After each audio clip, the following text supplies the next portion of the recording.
Bonjour chère plume inclusive, bienvenue sur le podcast Écrire sans exclure. Voilà la voix inclusive des claviers qui va virer les vieilleries et faire vivre vos valeurs.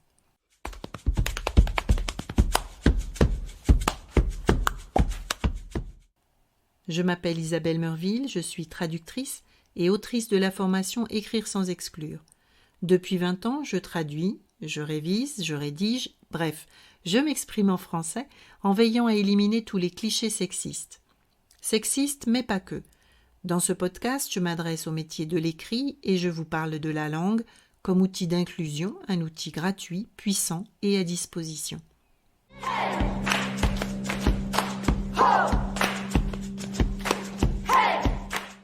Donc cet épisode de podcast est un petit peu particulier parce qu'il repose en fait sur un article, un exercice auquel je me suis livrée. Il s'agit de travailler de manière un petit peu philosophique ou en tout cas dans une démarche d'esprit critique de la question de l'écriture inclusive, du français inclusif. Donc dans cet épisode, je vais me baser sur les recommandations du petit cours d'autodéfense intellectuelle de Normand Baillargeon que vous trouverez dans toutes les bonnes librairies. Donc voilà l'exercice. Je veux soumettre la pratique du français inclusif à l'épreuve de l'esprit critique. Pour cela, Normand Baillargeon recense 3 sources de connaissances: les sciences, les médias et l'expérience personnelle. Je passerai donc ces 3 catégories d'informations au crible de 3 examens approfondis. Remettre en cause les sources, identifier le contexte et analyser les données. Je veux vérifier l'hypothèse que les règles du français inclusif, essentiellement nommer les femmes au féminin, favorisent une société plus juste que la règle du masculin qui l'emporte. Les règles du français inclusif visent à éliminer les clichés, surtout sexistes, mais disons tous les clichés, et je veux démontrer que le français inclusif, facteur d'égalité, n'est pas une opinion, mais un savoir vrai et justifié. Pour cet exercice, je vais donc considérer 3 sources de connaissances à disposition pour confirmer ou infirmer l'hypothèse: les médias, les sciences et mon expérience personnelle avec les précautions requises, j'y reviendrai. Donc premier support, première source de connaissances à disposition, les médias. On peut constater que de grands médias appliquent les règles de français inclusif, donc par exemple Slate ou Mediapart, et que d'autres sont résolument contre le fait de nommer les femmes au féminin, je citerai par exemple le Parisien. Il appartient à l'esprit critique de multiplier la diversité de ses lectures pour se faire une idée globale et générale. Il nous appartient également, dans cette démarche d'esprit critique, de vérifier que les articles parlent bien de la même chose, en l'occurrence pas uniquement du point médian. On commencera donc par mettre les avis et les opinions en contexte et par distinguer les avis des données. Et ensuite, on s'interroge sur les sources citées par les journalistes, quelles sont les données véritables et dans quel contexte est écrit l'article. Une campagne électorale en cours, par exemple, n'est pas un fait anodin. Donc, si je reprends l'exemple de Slate et que je remets en cause les sources, eh bien je vais par exemple lister des faits comme la rédaction s'appuie sur des signatures reconnues et des journalistes indépendantes et indépendants. Slate.fr a été créé en 2009 et je regarde qui est détenteur du capital. Eh bien, le journal est donc détenu par ses fondateurs, ses cadres à 10%, Cattleya Finance, qui est le groupe familial d'Ariane de Rothschild. Je vais identifier le contexte. Donc, pour l'article travaillé sur cet exercice d'esprit critique, c'est un article qui explique un engagement à appliquer l'accord de proximité. Donc, Slate s'engage à appliquer l'accord de proximité dans ses publications. Analyse des données, eh bien la rédaction prend note d'un mouvement visant à réformer la langue française et s'engage en expliquant ses motifs. Maintenant, si je vais chercher du côté de Mediapart, qui est un autre support, une autre source de connaissances, si j'examine la source pour la remettre en cause, eh bien, je vais par exemple trouver des éléments comme élever ce pays en élevant son langage. Tel était le programme que proposait Albert Camus dans Le combat de la libération, en rêvant à voix haute d'une presse libre. Mediapart convoque ce parrainage dans sa déclaration d'intention, mise en ligne le 2 décembre 2007. Le journal est financé depuis 2019 par le Fonds pour une presse libre. Voilà qui nous permet de mettre en contexte la source qu'est Mediapart. Identifier le contexte, eh bien la charte est publiée et elle décrit les règles appliquées à l'ensemble du contenu. L'analyse des données, la rédaction de Mediapart prend note d'un mouvement visant à réformer la langue française et s'engage en expliquant ses motifs. Troisième source d'information, donc Le Parisien, et bien sûr les trois liens auxquels je fais référence dans cette analyse figurent dans l'article sur mon site internet www.translature.com. Donc Le Parisien a été créé en 1944 pour le contexte. La ligne éditoriale est généraliste, s'intéressant particulièrement aux faits divers et à l'actualité locale. Donc ce n'est pas exactement le même contexte que Mediapart ou Slate, et c'est important d'en avoir conscience. Depuis 2015, Le Parisien est détenu par le groupe LVMH, donc personnalisé par Bernard Arnault, et bénéficie de subventions de la part de l'État français. En ce qui concerne le contexte, on va identifier que l'article, qui sous un titre « Question » présente un contexte et deux avis de spécialistes. Et c'est intéressant de voir que le titre sous forme de question n'est pas anodin, parce que c'est une question interrogative en fait. Ce titre est « Faut-il renoncer à l'écriture inclusive ?» Et la rédaction prend note d'une anecdote dans une boutique et interpelle deux spécialistes. On peut donc s'interroger sur le choix du titre interrogatif qui est déjà une forme de biais et sur l'opposition entre l'universitaire et la praticienne. Donc voilà mes trois exemples et je vous laisse faire votre cueillette à vous pour la passer à ce triple crible, remettre en cause les sources, identifier le contexte, analyser les données.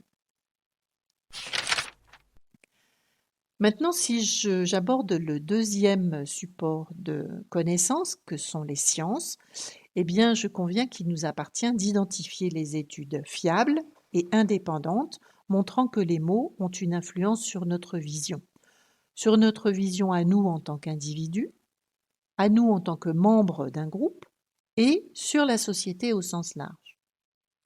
À cet effet, les études des universitaires et des linguistes fournissent beaucoup de lectures. On peut lire Roland Barthes, La langue est fasciste, Wittgenstein, Les jeux de langage, Éliane Viennot, La langue française n'est pas misogyne, Marina Jagello, Petit fait de langue, Noam Chomsky sur la grammaire explicative et plus récemment Gygax et Zutphen sur la perception des masculins. Ainsi, en se fiant à des universitaires, on se rapproche de la science, des faits, des données, des chiffres, et c'est une manière d'éliminer le risque qu'il pourrait y avoir de conflit d'intérêts ou d'intérêt commercial. La légitimité et la diversité des universitaires dont la réputation est établie est un argument supplémentaire qui contribue à établir la véracité de l'hypothèse. La lecture de ces travaux souligne l'importance de chaque mot dans notre vision du monde. La troisième source de connaissance est donc l'expérience personnelle. Un bon esprit critique doit douter de ses perceptions et de sa mémoire, d'autant plus que la connaissance tirée de l'expérience est très limitée, c'est-à-dire que nous apprenons lentement. Les recherches sur la fiabilité du témoignage ou sur les biais à l'œuvre dans nos décisions ne manquent pas. On peut par exemple se référer à l'expérience de Stanley Milgram et au biais d'autorité. Et vous connaissez probablement cette petite histoire dans laquelle plusieurs personnes doivent définir un éléphant alors qu'elles ont les yeux bandés. Selon que chaque personne touche la défense, la queue, un ongle, un genou ou une oreille, la description varie grandement et chaque personne croit toucher une lance, un serpent, un mur, un arbre, un éventail, etc. Ainsi vont nos biais. Notre expérience est donc à considérer avec énormément de précaution dans cette analyse, dans cette démarche d'esprit critique. Je vous propose néanmoins de reproduire les expériences que mentionne le collectif de l'Université de Fribourg dans son ouvrage « Le cerveau pense-t-il au masculin ». À titre d'exemple, je vous propose celle-ci. Proposez un échantillon de 10 personnes une liste écrite de 10 métiers nommés au masculin. Demandez aux personnes interrogées quel est le pourcentage d'hommes et de femmes dans chaque métier. Cette question va concentrer l'attention de votre échantillon de personnes alors qu'elle n'est pas le sujet de l'étude. Et c'est très bien comme ça. Laissez passer un mois et reposez la même question au même échantillon de personnes en nommant chaque métier de la liste écrite au masculin et au féminin. Et comparez les résultats. Tous les essais menés jusqu'à ce jour montrent que l'on compte, et donc on voit et on pense, plus de femmes dans la deuxième version de l'expérience. Mais ne me croyez pas sur parole et faites-le vraiment, faites l'expérience. Bien entendu, l'échantillon n'est pas représentatif, mais que ça ne vous empêche pas d'analyser les autres biais et ce qui pourrait influencer les résultats, quelles sont les limites de cette interprétation. Alors, je reviens maintenant aux critères que propose Normand Barriarjon, qui reconnaît s'inspirer largement de Socrate. Nous allons parcourir les critères suivants: stabilité de l'hypothèse, fécondité, étendue, simplicité, conservatisme, autres explications possibles. Je vais reprendre les titres pour que ce soit bien clair dans cet épisode de podcast. Stabilité. Nous devons vérifier si l'hypothèse, le français inclusif, propose une société plus juste. Est-ce que cette hypothèse est stable? Et je dois tester si elle est vraie ou si elle est fausse. Donc, est-ce que le fait de nommer les femmes au féminin met les femmes en lumière ou fait penser davantage aux femmes? Avant de répondre à la question, est-ce que le fait de penser davantage aux femmes, pour un poste ou dans une rétrospective culturelle, dans une étude historique, en recherche médicale, etc., est-ce que ça fait avancer l'égalité entre les femmes et les hommes? Il semble que la loi, en imposant des quotas d'administratrices dans les entreprises cotées en bourse, ait magiquement fait surgir des candidates qui, juste là, n'existaient pas. Ça, c'est ma petite note humoristique, évidemment. Les musées dépoussièrent des chefs-d'œuvre réalisés par des femmes, les premiers textes d'autrices apparaissent au bac de français, la médecine sort progressivement de son androcentrisme nocif, et tout n'est pas le fait de la langue. Mais en parler, écrire, nommer, fait avancer le monde vers plus de justice. Donc j'aurais plutôt tendance à considérer que cette hypothèse est relativement stable dans tous les domaines que je viens de citer. Est-ce que cette hypothèse est féconde? On constate que l'hypothèse est plus intéressante si elle permet de faire des prédictions observables, précises et surprenantes. C'est ce que Baillargeon regroupe sous le terme de fécondité. Pour ce qui est de la fécondité de cette hypothèse, nommer les femmes au féminin permet d'observer une moindre propagation de clichés, offre davantage de liberté de choix, d'orientation professionnelle. Je vous invite à lire les travaux d'Isabelle Collet sur les filles dans la tech. Le recentrage sur son choix personnel plutôt que sur les injections de la société, ce qui est à mon sens un progrès, qui va dans le sens de la liberté des choix. C'est un choix moins genré, et les domaines en progression, donc cités un petit peu plus tôt, témoignent de la fécondité de la démarche. Donc j'aurais tendance à cocher cette case, oui, l'hypothèse est féconde. Est-ce qu'elle est étendue? Parce que plus une hypothèse explique de choses et plus son champ d'application est étendu et meilleure elle est. On voit l'étendue de la démarche parce que penser aux femmes au moment de l'orientation des élèves peut se révéler plus égalitaire pour l'avenir de la société, dans la mesure où ces élèves se fient davantage à leurs envies pour choisir une orientation professionnelle. Nommer les femmes au féminin dans les domaines des arts ou des sports, des sciences ou de l'histoire donne également à voir davantage de femmes, précédemment effacées, on va dire, par le machisme ambiant des siècles passés, par la règle du masculin qui l'emporte dans la langue française. Je donne un exemple. Exposition sur les peintres du XIXe siècle au Grand Palais. Est-ce que les peintres sont uniquement des hommes et des femmes uniquement, etc. Et là, je vous renvoie vers l'excellent article d'Alicia Beer sur son site internet. Donc, penser aux femmes pendant un crash test automobile est-il plus protecteur de tous les corps en cas d'accident? Penser aux femmes dans le secteur de la recherche sur la santé contraceptive et reproductive est-il intéressant pour la santé en général? Là, je vous renvoie vers les réflexions de Muriel Salle ou vers les documentaires Arte qui font un petit peu le buzz en ce moment sur cet androcentrisme de la médecine. Donc, à mon sens, oui, l'étendue de cette hypothèse est vérifiée. Et je note aussi que la langue n'étant pas la seule influence des stéréotypes, les biais peuvent persister malgré un choix de langue inclusive. En effet, le système dans lequel nous vivons en France au XXIe siècle, c'est un système patriarcal. La législation a beau traiter des écarts de rémunération ou de retraite, des violences familiales, du harcèlement sexuel, etc., bien d'autres éléments d'influence sont à changer aussi. Et la langue vient s'inscrire dans une trousse d'outils, une trousse à outils, et comme un outil supplémentaire. La visibilité du français inclusif, les discussions que ça provoque, favorisent cette remise en question, favorisent la réflexion, l'esprit critique et la décision. Alors, Baillargeon propose aussi comme élément, comme critère de vérification d'une bonne hypothèse, sa simplicité. Il dit que moins l'hypothèse génère d'incertitude et plus on la préfère. Alors, en matière de simplicité, donner à voir les femmes favorise une société moins discriminante.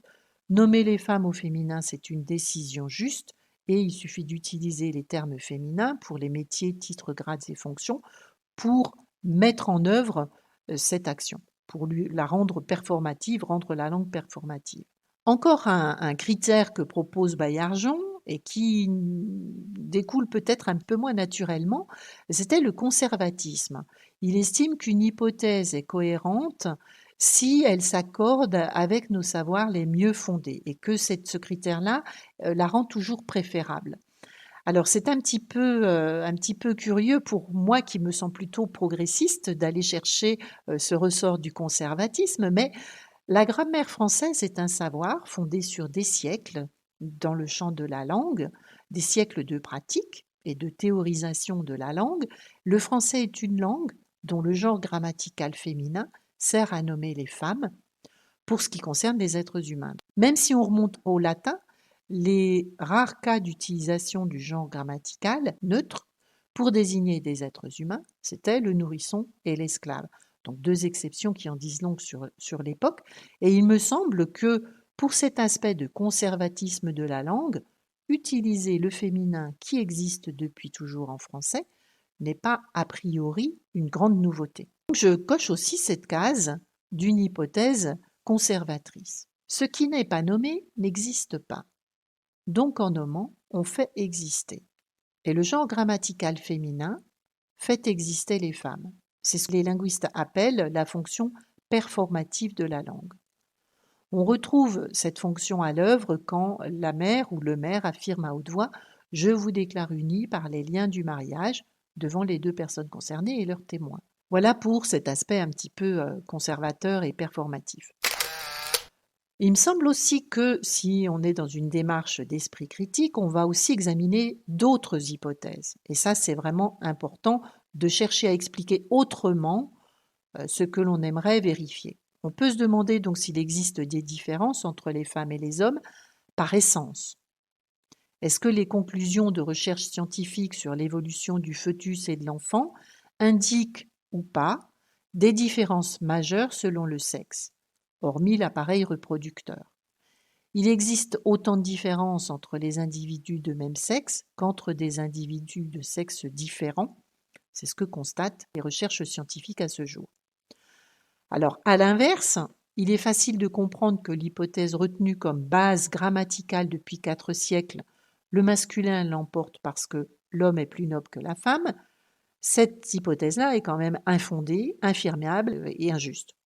De ce fait, elle engendre une invisibilisation et des discriminations dommageables pour la moitié de l'humanité, voire pour la totalité de l'humanité. Formulons l'hypothèse que la noblesse au XXIe siècle serait plutôt dans l'égalité des sexes et des genres. Dans une démarche d'esprit critique, on notera également, en faveur de la vérification de notre hypothèse, que d'autres langues suivent cette même évolution. L'allemand depuis les années 1980, le français de Suisse et du Canada depuis à peu près la même époque. C'est aussi le cas de l'espagnol en Espagne et en tant que seconde langue aux États-Unis et ailleurs dans le monde. Donc nommer les femmes au féminin, en particulier à l'aide du doublet, par exemple traductrice et traducteur, équivaut à mes yeux à un quota linguistique indispensable au minimum pendant une période de transition. Certes, les quotas correspondent à une discrimination positive, mais cette discrimination positive me semble indispensable à une transition vers une société qui serait plus détachée du sexe et du genre des personnes. En quoi, en effet, le niveau de vie, le plaisir au travail, le niveau de rémunération, l'accès au sport, les tâches logistiques familiales, pourquoi tout cela devrait dépendre de nos organes reproducteurs? Alors l'analogie avec les quotas d'administratrices siégeant au conseil d'administration des grandes entreprises du CAC 40 est facile, et je n'y résiste pas, et je reviens sur ma petite note humoristique tout à l'heure. Avant la loi, les entreprises trouvent des prétextes, après la loi, elles trouvent des administratrices. Il n'y a donc effectivement pas eu de génération spontanée d'administratrices dans la soirée où a été votée la loi. Le français inclusif donc pourrait adopter des termes épicènes dans un premier temps pour les personnes non binaires et dans un deuxième temps, on va dire après une période de quota linguistique que constituent ces doublets, pour tout le monde. Les mots épicènes ne changent pas de graphie selon qu'ils sont précédés d'un article masculin ou féminin, donc en les utilisant au pluriel, on ne privilégie aucun genre. On aurait ainsi une évolution entre le masculin qui l'emporte au XVIIe siècle, et jusqu'à à peu près ce jour, des doublets pour la visibilité au XXIe siècle, et, je l'espère très bientôt, une société épicène qui ne s'attarderait pas, pour leurs compétences professionnelles, de métier, titre, grade ou fonction, aux organes reproducteurs de la personne. Alors j'explique un petit peu plus en détail pourquoi ne pas utiliser dès à présent des mots épicènes. Eh bien, en fait, parce que toutes les conclusions de recherche montrent que nous continuons à visualiser des hommes ou des femmes, y compris lorsque le mot n'est pas genré.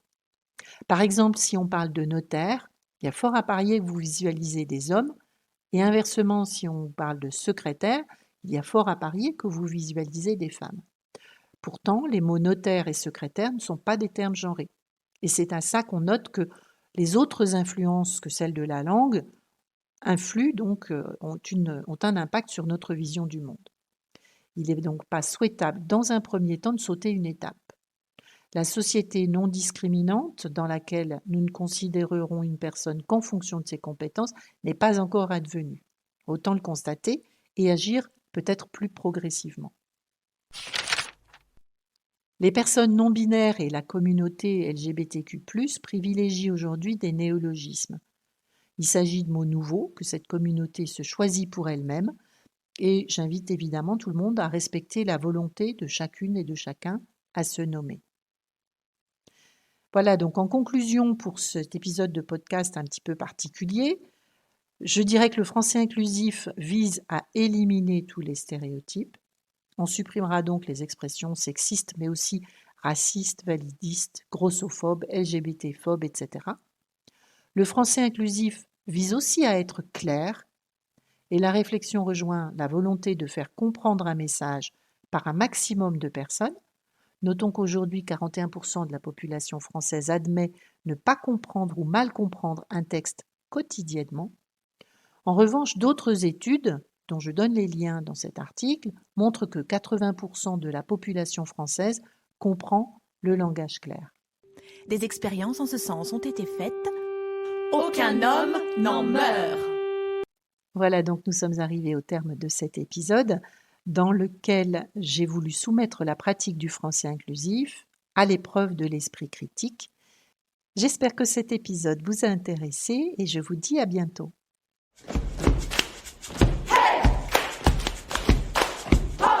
Cet épisode s'achève. Si vous l'avez aimé, vous pouvez me retrouver sur mon site web www.translature.com et sur LinkedIn. Vous pouvez vous inscrire à mon infolettre dans les notes de cet épisode. N'oubliez pas de mettre 5 étoiles et de vous abonner à ce podcast pour ne pas manquer l'épisode du mois prochain.